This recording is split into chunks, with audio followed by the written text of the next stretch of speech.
Hi friends, welcome to our channel. তো আজকে একটা নতুন ভিডিওর সাথে নিয়ে চলে এসেছি দই কাতলার ভিডিও। তো আপনার সাথে থাকুন, পাশে থাকুন। ভিডিও ভালো লাগলে লাইক, শেয়ার, সাবস্ক্রাইব, কমেন্ট করুন। দই কাতলা আজ কাটা কমপ্লিট। এতে কাতলা ভাঙন মিক্স আছে, এবার আমি তো বুঝতে পারছি না কাতলা কোনটা ভাঙন কোনটা। তুই মিক্স করে তো এগুলো সব পেটি ঝাল দেখে বোঝা যাবে আর পেটির সাইজগুলো দেখতে পাচ্ছ। যেহেতু এতে যদি তেল হয়, অনেক মাছের ডিম হয়, ডিম হতে পেটি পাতলা হয়ে যায়। যেহেতু মাছের তেল হয়েছে, স্বাদ বেশি, প্লাস পেটিগুলো দেখতে পাচ্ছ কতটা মোটা। দুজনের জন্য আলাদা আলাদা করে নেওয়া হয়েছে। কাতলাটা আলাদা করে নিয়েছি, এই দিয়ে মুড়ি ঘন্ট হবে আর মাছের মাথার ডাল হবে। আর এগুলো সব কাটা হয়ে গেছে। এখন আমি এগুলো ধুয়ে নেব। ধুয়ে নিয়ে যে দই কাতলা হবে আজকে, এখান থেকে সেই মাছগুলো নিয়ে নেব। সেই মাছগুলো নিয়ে সেই রেসিপিটা শেয়ার করব। তো চলো টাটা। তো আমরা এখানে কিছু ম্যারিনেশন নিয়ে বসে গেছি। এখানে আমরা 8 পিস মতো কাতলা মাছ নিয়ে নিয়েছি। ওতে আমি শুধু রসুন পেস্ট দিয়েছি, শুধু রসুন পেস্ট। এখানে আমি সামান্য পরিমাণ মতো, মানে যতটা যার স্বাদ অনুসারে নুন দিয়ে নেবে।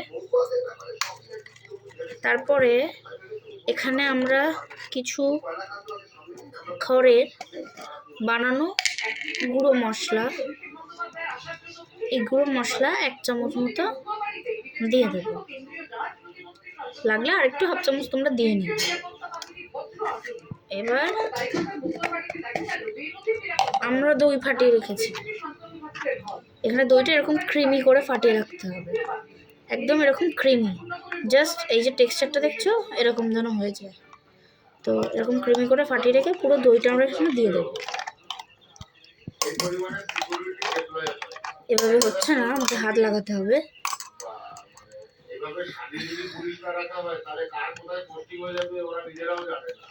দইটা খুব ঠান্ডা আছে, হাত আমার জমে যাচ্ছে। হয়ে গেছে। এতে আমরা কোনো হলুদ ইউজ করবো না, লঙ্কা গুঁড়ো ইউজ করবো না, সবটা কাঁচা লঙ্কা দিয়ে হবে। আর আলাদা একটা মশলা আছে, সেটাও বানাতে হবে। তো সেটার আগে আমরা এখানে একটু সামান্য সর্ষের তেল দিয়ে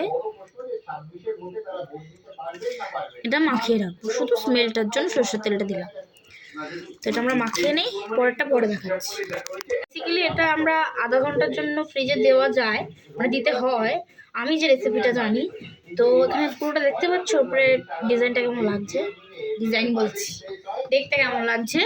তো ঠিক কালারটা এরকম আসবে দই কাতলার। এবারে আমরা এটাকে, যতক্ষণ আমার আরেকটা মশলা হচ্ছে, ততক্ষণ এটা আমি 10 মিনিট ফ্রিজ করে দেবো। তারপরে আবার এটা বার করে এনে রান্নার প্রসেস আছে। আদা, গোটা পেঁয়াজ, মানে আদা করা, পরে বলবি কারণে ভয়েস হয়তো আসবে না। কাজু কিশমিশও আছে, কাঁচা লঙ্কা আছে, আর রসুন আছে, আর গোলমরিচ, লবঙ্গ, আর 3টে গরম মশলা। তো এটা পেস্ট করে নেব। বেসিক্যালি এখানে মশলাটা হয়ে গেছে, মানে আমি দিয়ে দিয়েছি। একটু কাজের মধ্যে ছিলাম বলে তাড়াহুড়োর মধ্যে আমার মনে নেই। তো আমি এখানে তেল দিয়েছি। ফার্স্ট অফ অল একটা কথা বলে, এখানে রিফাইন তেল সবাই ইউজ করবে। আমি যেহেতু ওটা বাড়িতে রিফাইন তেল ছিল না বলে সর্ষের তেল ইউজ করেছি। তার মধ্যে 4টে লবঙ্গ, 3টে গরম মশলা দিয়ে ভালো করে একটু নেড়ে চেড়ে নিয়ে তার মধ্যে ওই মশলাটা ঢেলে দেবে, যেটা আমরা ওই পেস্ট করলাম পেঁয়াজ, আদা, রসুন, কাজু বাদাম দিয়ে। এবার এটা হালকা করে ফ্রাই করে নিয়ে বাদবাকিটা রাখাচ্ছি। তো এখানে ফ্রিজ থেকে আমরা বার করে নিয়েছি দই কাতলার পুরো ম্যারিনেশনটা। তো এখন কড়াইটা দেখা।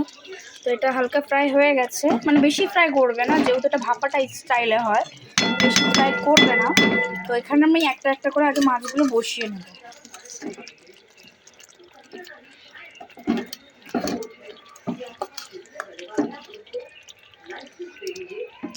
বসিয়ে নিয়ে দেখাচ্ছি তোমাদের।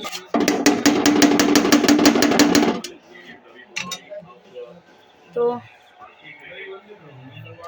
এখানে টোটাল দিবি না, দুধ জল দেবো।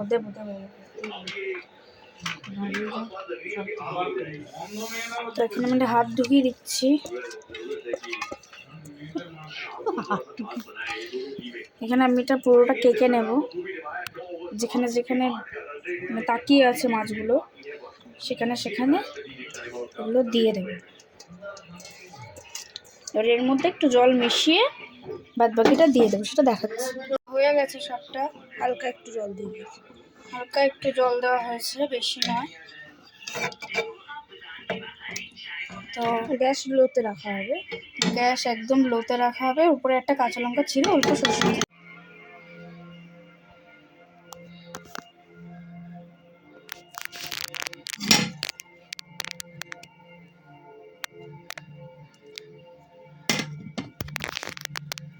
করতে কি চাইছো?